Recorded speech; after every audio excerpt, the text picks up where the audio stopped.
My dear friends, we live in troubled times. One of the disturbing trends of our day is this notion that it is considered a righteous cause to be racist against people because of the color of their skin. You may say, no way, disturbing trends. Civilized Western societies have progressed beyond such hostile and antiquated ways of thinking in recent years. But sadly, you would be wrong. Well, partly incorrect. It is true that there are laws protecting people from racism of any kind. Racism that would have an adverse effect on people's freedoms, liberties, and way of life. But there is more. Society frowns upon racism. It does not hold racists in high esteem. There is a new insidious strain of racism seeping up from the damp, dark cellar, through the floorboards, and into our homes and classrooms. This racism is held in high regard by the regressive left, and there is a boldness to its delivery. We are talking about racism against white people. In a postmodern world where words no longer have meaning, because there is no objective reality, we discover that racism against whites is just perfectly fine because of the power dynamic. And you rightly ask me, you say disturbing trends.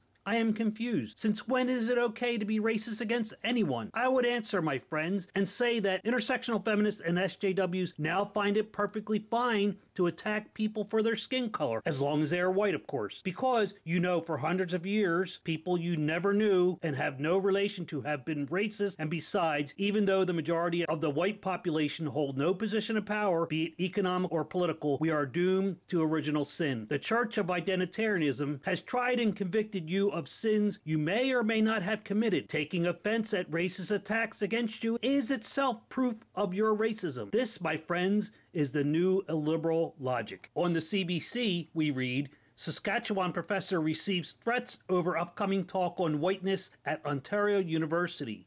It's okay to be against whiteness. Title criticized. An assistant professor at the University of Regina is facing quite the expected backlash. The upcoming talk he is giving, titled It's Okay to be Against Whiteness, this is happening at Trent University in Ontario, Canada, supposedly as a response to the It's Okay to be White posters that circulated on campus late last year. Mike Capello, the keynote speaker of the event, says that there's never been a time when it's not okay to be white. To that I respond, there's never been a time when it's morally justified to single out a group of people based on their skin color. The event's Facebook page says, whiteness is an academic term for the ideologies that describe the practices, beliefs, habits, and attitudes that enable the unequal distribution of power and privilege based on skin color. This event is not discussing problems with white people. It is discussing whiteness as an idea, said Lindsay Yates, the TCSA Ethical Standards Commissioner via email. Whiteness is a set of privileges that those of us who present as white have access to. It is very possible that some of the students at prestigious universities around North America have access to privilege. I'm sure the poor working class slobs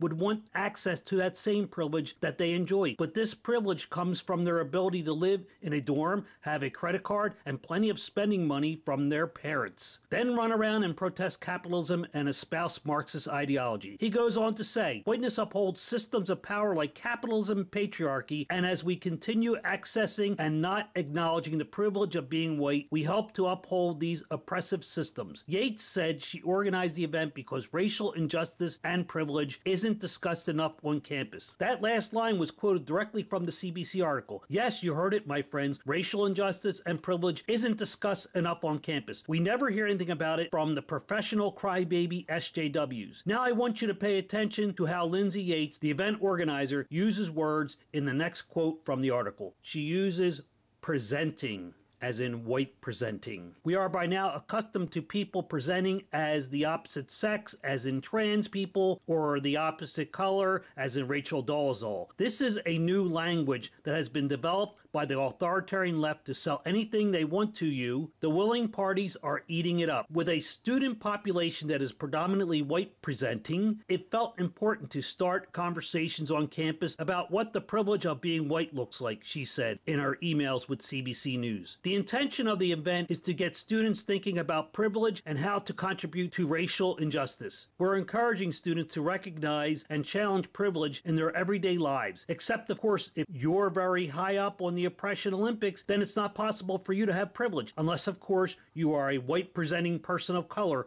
I guess. Capello says it's not against white people at all, although someone posted on Facebook, "You are inciting hatred against an identifiable group, Caucasians. Resign from your post and stop embarrassing the university with your blatant hate speech and racism." But think of this. People of color, according to twisted postmodern philosophy, are unable to be racist. However, Capello and Yates, both being whites, by their logic, are in fact capable of racism. Checkmate, intersectional feminists. On campus reform, reported by Nikita Vladimiroff, poll, 3 in 5 students say campus climate deters speech. A new Gallup survey finds that 61% of college students believe their campus climate stifles free speech, up from 54% just 1 year ago. While 92% of respondents said that liberal students are able to freely and openly express their views, only 69% reported that the same could be said for conservative students. A growing number of college students are concerned about hostility to free speech on campus, especially for those expressing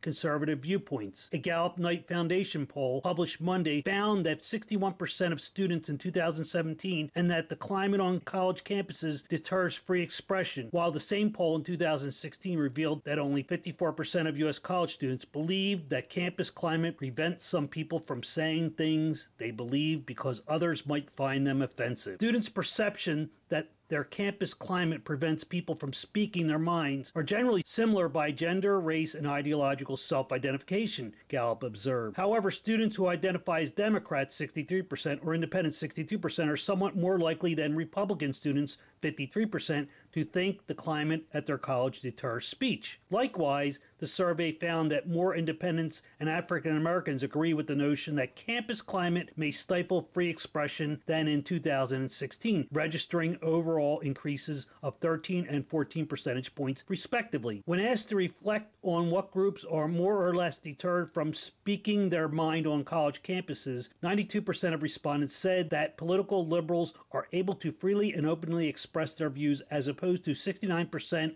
who said the same about political conservatives. Nicole Neely, president of the free speech watchdog Speech First, told Campus Reform that the contrasting results of the survey could suggest that Republican students who are less able to freely and openly express their views on campus are feeling like they are more empowered to speak freely than Democrat students. In contrast to the increasing awareness of the political climate on campus, many students still do not favor an open environment that tolerates offensive and controversial speech. According to Gallup, fewer students now, 70%, than in 2016, 78%, favor having an open campus environment that allows all types of speech. I don't have much to add to this concise review of the statistics gathered, but do want to briefly zero in on the findings that say Republican students feel more empowered to speak freely. I would have to say it speaks volumes about the current campus climate. I could be wrong, but I interpret this as meaning the Republicans say, what the heck, and just speak their minds, since, no matter what they say, they will likely be branded as white supremacists or alt-right anyway. On the other hand, we have Democrats, presumably many in the progressive range, are scared to death to make some small mistake, to be charged with wrong speech, and condemned by their peers. The regressive left now has a purity test, and those that fail are driven out. This is not some deep insight I have of campus life for liberals, because we see this all the time. The left eating their own, like Lindsay Shepard. They create more free speech heroes by attempting to beat their own down with dogma. Well then, looking back at Trent University, the next story I offer you makes it look quite civilized by comparison. Tony Araxinen at Campus Reform tells us about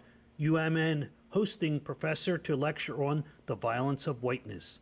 The University of Minnesota has invited a professor dedicated to dismantling whiteness to speak next week on how whiteness is an existential threat to the United States. Lisa Anderson-Levy believes that teaching is a political act and will discuss ways to decenter whiteness at academic institutions. Here's the funny image they show us of those violent whites. The University of Minnesota has invited a professor dedicated to dismantling whiteness to speak next week on how whiteness is an existential threat to the United States. This issue is showing up a lot all over the internets, emanating from the fingers of keyboard warriors. I know you're probably tired of hearing this type of question, but what if a professor hosted a talk titled Dismantling Blackness, and how blackness is an existential threat to the United States? Inquiring minds want to know. The elephant in the room, a grown-up conversation about whiteness, will be presented by Lisa Anderson-Levy, an anthropology professor at Beloit College whose teaching philosophy is predicated on the belief that teaching is a political act. Well, it sure is now. During her lecture, Anderson-Levy is slated to speak on a number of issues, including the violence of whiteness and how colleges and universities in the United States may be complicit in perpetuating this violence. Because we all know that the core mission of universities is to perpetuate violence. This presentation explores the ubiquity and violence of whiteness and the ways in which academic institutions are poised to either reproduce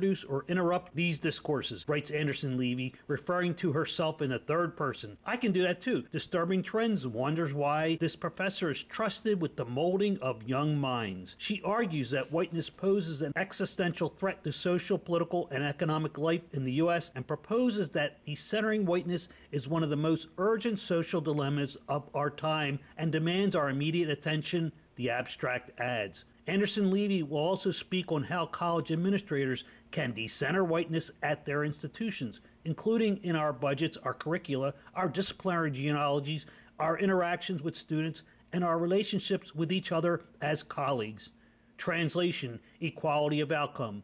Take money and efforts away from students who have earned the right to an education simply because of their skin color and transfer it, oops, I meant to say decenter it towards marginalized students. I think we can predict the outcome of more racist ideology from the outset. On a post by Anderson-Levy at nearby Beloit College, her academic interests include feminist anthropology, activist anthropology, Caribbean anthropology, critical race theory, gender and sexualities, transnational whiteness, citizenship and nationalism, post-colonial theory, knowledge production. She has a PhD in feminist studies and a BA in women's studies. Imagine that, having such useful degrees. One wonders why there is no gender pay equity. It boggles the mind. She is also the co-leader on a $600,000 project to foster diversity, inclusivity, and equity at Beloit College. We're always hearing that instead of spending money on a border wall and things like that, why don't we invest in our kids' education? Fair enough. I couldn't agree more that we should be investing in the future of our country's youth. That said, how do you explain a whopping $600,000 spent on fostering diversity, inclusivity, and equity? Noble motives they may be, but that's over $500,000 that could be spent on classrooms, books, and programs that will have an impact on the future of our young students. So what's next? Here's a clever idea. Have your communist student group vandalize a World War I memorial because somehow the brave people that sacrificed their lives 100 years ago are also responsible for problems on campus in 2018. Cassie Dillon of Campus Reform reports, communist students vandalized WW1 memorial at UT Austin. The Revolutionary Student Front, an unofficial group of communist students at the University of Texas at Austin, decided to mark International Women's Day by vandalizing a fountain on campus. The RSF recently had its Twitter account suspended for promoting violence, but has not toned down its rhetoric, stressing the necessity of organizing women for revolutionary violence in its latest posts. Nothing says baseball, hot dogs, apple pie in America like a good old-fashioned protest. And who could begrudge these delightful Marxists of their rights to protest? Vandalism is another matter. America's new regressive left vigilantism insist that they get to decide who is guilty of wrong thing and who should be punished and precisely what private and public property they are justified in destroying. A University of Texas at Austin student group that advocates armed revolution to overthrow the capitalist state, vandalizing a fountain on campus for International Women's Day. The blood of women and all survivors flow from the fountains of UT, the Revolutionary Student Front RSF tweeted Thursday on International Working Women's Day. We must stress the necessity of organizing women for revolutionary violence against the capitalist institutions that uphold the patriarchy and protect abusers like Richard Morissette. Revolutionary Student Front Austin has a Facebook page. We must use the tools of the capitalist pig dogs to tear down evil colonialist empire, watch more Netflix, and play on our phones. But I jest. Featured on their Facebook site, they have many lovely images. Ah yes, these fine and upstanding upper-middle-class suburbanites are proactive and have channeled their energies into community building. Indeed, the happy-go-lucky kids of today are bound to get into a little harmless, youthful indiscretion. It looks like a student at Indiana University of Pennsylvania was recently barred from attending a religious studies class that he needs in order to graduate after he questioned his instructor's claims regarding the reality reality of white male privilege. According to Mitchell Gunter and Bradley Devlin, a student at Indiana University of Pennsylvania has been barred from attending a religious studies class required for graduation after pointing out that there are only two genders. Later this week, I will be defending myself and my First Amendment rights in front of the Academic Integrity Board of the Indiana University of Pennsylvania against allegations of classroom conduct violations, Lake Ingalls stated in a Facebook post. The decision made by the AIB that day will determine whether I will be able to continue participating in my full course load as well as graduate this May as scheduled. Ingalls continued, adding, "This is not transgender women's rights or wage issue. This is about free speech and the constant misuse of intellectual power in university. This pattern of abuse by professors in colleges is an epidemic. As we'll read in this student's account of insanity in the classroom, the new religion of intersectionality and racism towards whites and bigotry against males has become pathological." According to Ingalls, the class was forced to watch a TED Talk on February 20th featuring Paula Stone, a transgender woman who gave examples of mansplaining, male privilege, and systematic sexism. Following the video, Ingalls wrote that the instructor opened the floor to women only, barring men from speaking until the women in the class have had their chance to speak. After some time had elapsed, Ingalls stated he took this opportunity to point out the official view of biologists who claim there are only two biological genders and refuted the gender wage gap, after which class resumed as normal. I would like to think that courageous people like Lindsay Shepard and James Damore are inspirations for people to stand up and say what they think is right and not back down in the face of bullying. The real disturbing trend is not people having opinions about facts. It is this new outrage of silencing dissent from regressive dogma. The floor was open and not a single woman spoke. 30 seconds or so passed and still no women had spoken. So I decided it was permissible for me to enter the conversation, especially because I felt the conversation itself was completely inappropriate in its structure. Ingalls told Campus Reform, "I objected to the use of the anecdotal accounts of one woman's experience to begin a discussion in which they were considered reality.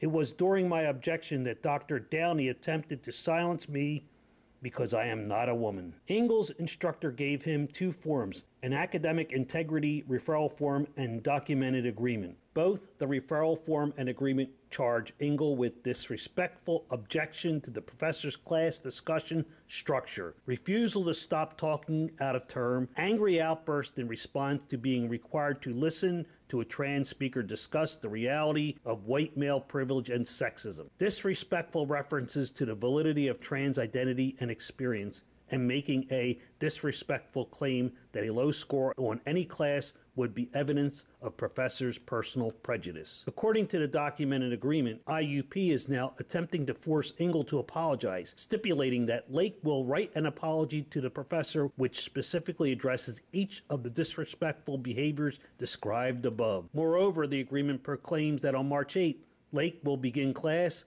with an apology to the class for his behavior and then listen in silence as the professor and or any student who wishes to speak shares how he or she felt during Lake's disrespectful and disruptive outburst on 2/28. We have seen that what some see as wrongthink are now enforcing their opinions in the classroom. Since many of these postmodernist notions being peddled in schools are not defensible, dissenters need to be silenced. And we've been following the pattern of this bizarre logic being abused by claiming that if you disagree with me, you cause mental or physical harm. So, because what Ingalls has done is blasphemy, he must repent for his transgressions, and not just a show of remorse for his crimes against humanity, but must be humiliated in front of his peers to atone for his heretical behavior. During my time as a religious studies major, I have had professors insult me for opposing views, call me names such as racist or sexist, and have had my views discredited due to my race, gender, and sexual orientation, Ingalls stated in his Facebook post. It is my belief that the instructor's decision to file these sanctions is an attempt to bully me into redacting my views, making it a matter of free speech, Ingalls concluded. With regards to my conflict with the university and instructor,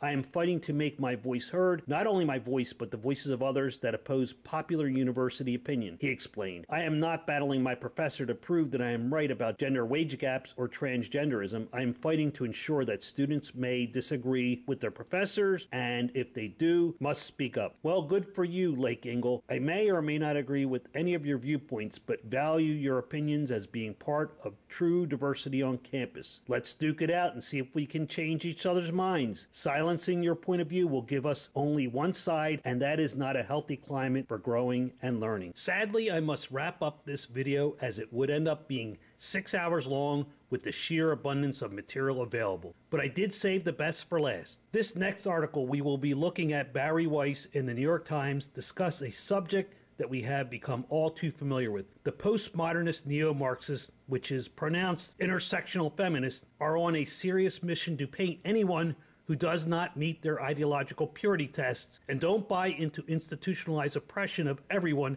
except for straight white men, to brand them all as fascists. No matter how liberal, how progressive, or how far to the left your very words and actions are, if you do not march in lockstep with left identitarian ideology, then you, my friend, are a Nazi. Christina Hoff Sommers is a self-identified feminist and registered Democrat with a PhD in philosophy and a wicked sense of humor. She's also a woman who says bad things like men and women are equal, but there are differences between them, or the gender gap in STEM fields isn't simply the result of sexism, or contrary to received wisdom, the American school system actually favors girls, not boys. When such a person steps foot on a college campus these days, you know what's coming. So it was on Monday at Lewis and Clark Law School in Portland, Oregon, where Miss Sommers had been invited by the Federal Society to give a talk about feminism. In advance of the lecture, 9 student groups sent a letter protesting the appearance by this known fascist. The letter added that her invitation amounted to an act of aggression and violence, and went on to offer a curious definition of free speech. Quote, freedom of speech is certainly an important tenet to a free, healthy society, but that freedom stops when it has a negative and violent impact on other individuals. Yes, these future lawyers believe that free speech is acceptable only when it doesn't offend them, which is to say, they don't believe in it at all. Miss Sommers' talk was cut short by anti-free speech hecklers and trolls, as covered in an earlier video on this channel. At this point, such incidents have become so routine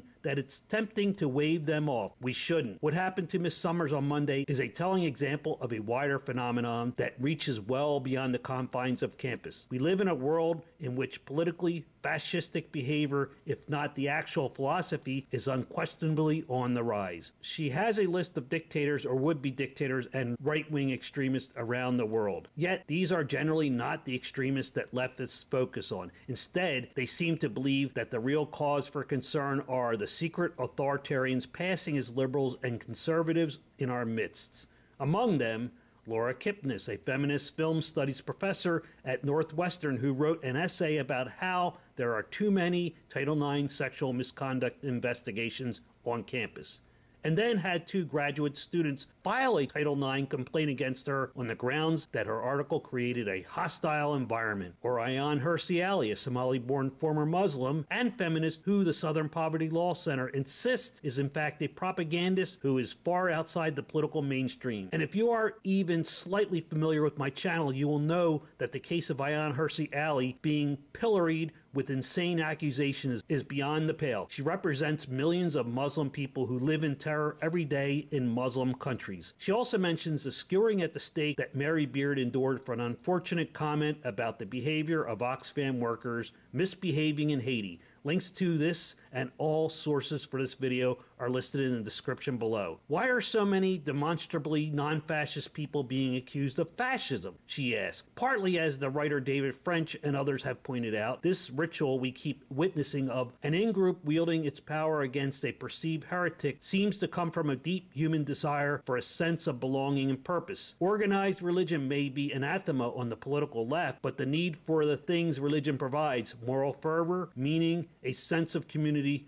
are not. But it is also a concerted attempt to significantly redraw the bounds of acceptable thought and speech by tossing people like Mary Beard and Christina Hoff Sommers into the slop bucket with the likes of Richard Spencer. They are attempting to place their reasonable ideas firmly outside the mainstream. They are trying to make criticism of identity politics, radical Islam, and third-wave feminism, among various other subjects, verboten for even the most minor transgressions. There are consequences to all this fascism, and not just the reputational damage to those who are smeared, though there is surely that. The main effect is that these endless accusations of fascism or misogyny or alt-right dull the effects of the words themselves. As they are stripped of meaning, they strip us of our sharpness, of our ability to react forcefully to real fascists and misogynists or members of the alt-right. Will true liberals do what it takes to reverse it? We can only hope so, because the battle against genuine authoritarian threats needs to be waged consistently, credibly, and persuasively. For that to happen, words need to mean something. Calling women like Christina Hoff Sommers and Mary Beard fascist and racist only helps the other side. In a world turned on its head, populated by the people who once peacefully protested war and violence are now calling for violence against those they disagree with. They have concocted this chilling postmodernist philosophy that people's thoughts are equivalent to violence, that even a sane person would conclude that the only thing left to resort to would be violence. But notice I mentioned sane people. And thankfully, there are still sane people on the political and cultural left and right who stand up for sanity and our civil rights. Do not let identity politics ruin what is a pretty decent world. Goodbye.